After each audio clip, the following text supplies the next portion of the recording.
మీకు 5 సంవత్సరాలకి మీరు తిరగబడే సమయం ఒకటి వస్తుంది. 13 రోజుల ఎన్నికలు. మే 13కి ఎన్నికలు వచ్చేస్తాయి. మే 13న మీరు ఏం చేయాలి? మీ భవిష్యత్తును మీరు నిర్ణయించుకోవాలి. నా మనసులో ఒకటే మాట ఉంది. గజేంద్ర సింగ్ షెకావత్ గారు చెప్పినప్పుడు పోలవరం ప్రాజెక్ట్ని కింద మీద పడి అందరూ కలిస్తే పూర్తి చేసేయచ్చు. కానీ మోస్ట్ ఛాలెంజింగ్, ప్రాక్టికల్ గా చెప్తున్నా, ఛాలెంజ్ ఏంటంటే ఆర్ఆర్ ప్యాకేజీ ఛాలెంజ్. 33,000 కోట్లు తీసుకురావడమే ఛాలెంజ్. ముందుగా ఏం చేయాలి? ఈ రాష్ట్రంలో 40,000 కోట్లు 41,000 కోట్లు కరప్షన్ చేసిన వ్యక్తుల్ని ముందు బుక్ చేయాలి. కేసుల మీద వాళ్ళని బుక్ చేయాలి. ఈ రాష్ట్రంలో పొలిటికల్ కరప్షన్ ఆపాలి మొట్టమొదటిగా. ఇది రాష్ట్రం అందరికీ ప్రయోజనకారి కాబట్టి నేను వెళ్ళి నరేంద్ర మోదీ గారిని ఒకటే అడుగుతాను. ఒకటి, మీరు కొంత ఆర్ఆర్ ప్యాకేజీకి మీరు సహాయం చేయండి. R&R ప్యాకేజ్కి 5 కోట్ల మంది ప్రజలకి, పోలవరం 5 కోట్ల మంది ప్రజలకి బెనిఫిట్ అయ్యే ప్రాజెక్టు కోసం 1,60,000 మంది గిరిజనులు, గిరిజనేతరులు నలిగిపోయారు. వారికి ఎలా నిలబడాలి? ఈ ప్రాంతాన్ని అభివృద్ధి చేయాలి. ఈ ప్రాంతంలో ప్రైమరీ హెల్త్ కేర్ బాగుండాలి, హాస్పిటల్స్ రావాలి, యువతకు ఉపాధి అవకాశాలు రావాలి, పరిశ్రమలు రావాలి, ఉద్యోగ అవకాశాలు మెరుగవ్వాలి. ఏదైనా కాంపిటేటివ్ ఎగ్జామ్స్కి వెళ్ళాలంటే మీకు ట్రైనింగ్ సెంటర్స్ కావాలి. ఇవన్నీ కావాలంటే నేను కూటమి ప్రభుత్వం తరపు నుంచి చంద్రబాబు గారికి కూడా ఇదే సభ నుంచి నేను విన్నపం చేస్తున్నా.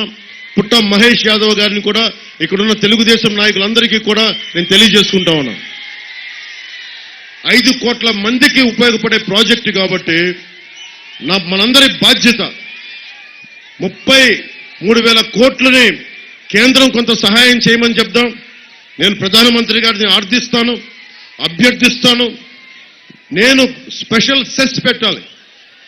నిజంగా పోలవరం ప్రాజెక్టు పూర్తవ్వాలంటే ఎవరిదో జగన్ చేసిన దోపిడీకి 41,000 కోట్లు జగన్ చేసిన దోపిడీకి, మధ్యంలో 40,000 కోట్లు ఇసుకలో చేసిన దోపిడీకి ఎవరు కట్టాలి? బాధ్యత 5 కోట్ల మంది ప్రజలు కట్టాలి. దాంట్లో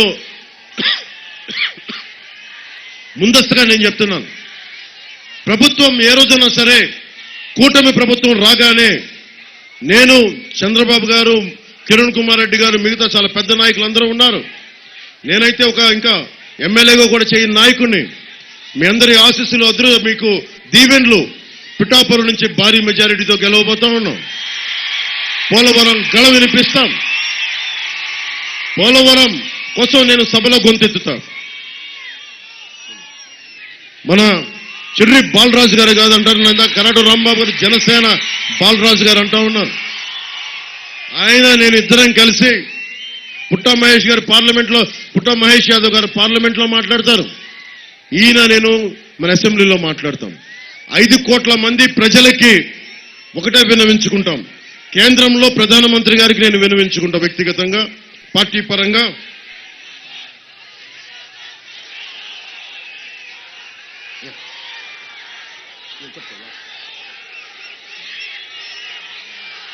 ప్రధానమంత్రి గారిని చెప్తా, నేను దీనికి పరిష్కారం ఏంటి?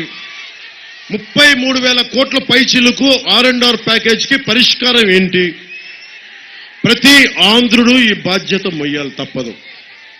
దానికి వంతుగా మీరు గనుక పోలవరం R&R సెస్ ఒకటి విధిస్తే తప్ప, ఎందుకంటే 60 రూపాయల మందు, 60 రూపాయల కోట ఉండే మందు 200 రూపాయలకి మనం కొంటున్నప్పుడు ఒక్క సంవత్సరం అందరం చాలా మైన్యూట్ పర్సెంట్ 1,60,000 మంది పైచిలుకు గిరిజనులకి అండగా నిలబడాల్సిన అవసరం ఉంది.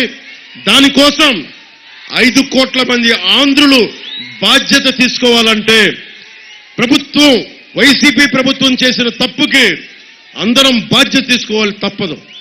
అందరం కూడా ఒక చిన్నపాటి సెస్ అంటే అందరం కలిసి ఒక నయా పైసా, ఒక పైసా మనం కొనే ప్రతి వస్తువులో కూడా ఒక పైసా మనం కూర్చొని నిర్వాసితులకు ఇవ్వాలని ప్రతిపాదన నేను ఈ రోజున ఇక్కడి నుంచి పంపిస్తా ఉన్నాను, ఇక్కడి నుంచి అడుగుతున్నాం. దాంట్లో భాగంగా, ఎందుకంటే ఇది కేంద్ర ప్రభుత్వం డబ్బులు ఖర్చు పెట్టేసింది, జగన్ దగ్గరికి వెళ్ళిపోయినాయి డబ్బులు, వాళ్ళు కూర్చున్న మెగా ఇంజనీరింగ్కి డబ్బులు వెళ్ళిపోయినాయి, మార్చేసుకున్నారు, నవయుగా నుంచి మెగాకి వెళ్ళిపోయింది, డబ్బులు వెళ్ళిపోయినాయి, డబ్బులు పెద్ద పెద్దోళ్ళు అయిపోయారు, జగన్కి డబ్బులు వెళ్ళిపోయినాయి, ఏటీఎం అయిపోయింది వాళ్ళకి.